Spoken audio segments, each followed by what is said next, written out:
அவர்கள் அவரை மேசியா என்று அறியவில்லை. சோத்திரம். கிறிஸ்து என்று அறியவில்லை.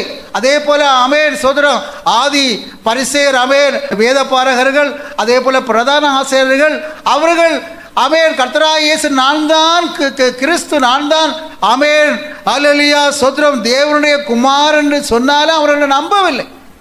ஏனென்று சொன்னால் ஆமென் இஸ்ரவேல் ஜனங்கள் எங்களுடைய ஆமென் தெய்வம் யெகோவா அவர் மேசியாவாக கிறிஸ்துவாக எங்களிடத்தில் வருவார், எங்களை ஆட்சி புரிவார், எல்லா சத்துருக்களிலிருந்து எங்களை விலக்கி எங்களுக்கு ராஜ்யத்தை திரும்ப தருவார் என்று அவர்கள் நம்பினார்கள். சோத்திரம்.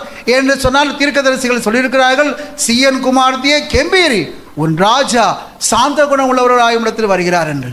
ஆமென். அவர்கள் நம்பினார்கள். ஆனால் இங்கே இயேசுனுடைய எளிமை தோற்றத்தையும் அவருடைய சீசருடைய ஆமென் சீசர்கள் யாருமே சாதாரணவர்கள், ஏத பண்டிதர்கள் அல்ல, சாதாரண மீன்பிடிக்கிறவர்கள். அவர்களை எல்லாம் பார்த்தவர் இவர் மேசியாவா, இவர் ஒரு சோதரன் கிறிஸ்துவா என்று ஏளனமாக அவரை பார்த்தார்களே தவிர அவர் சொன்ன பிறகு நம்பவில்லை. ஏனென்று சொன்னால் காரியத்தை மறைப்பது தேவனுக்கு மகிமை. ஆமென். தேவன் மாம்சத்திலே வெளிப்பட்டது யார்? தேவன் மாம்சத்தில் வெளிப்பட்டார். தேவன் தான் ஆமென் கிறிஸ்துவாக வெளிப்பட்டார்.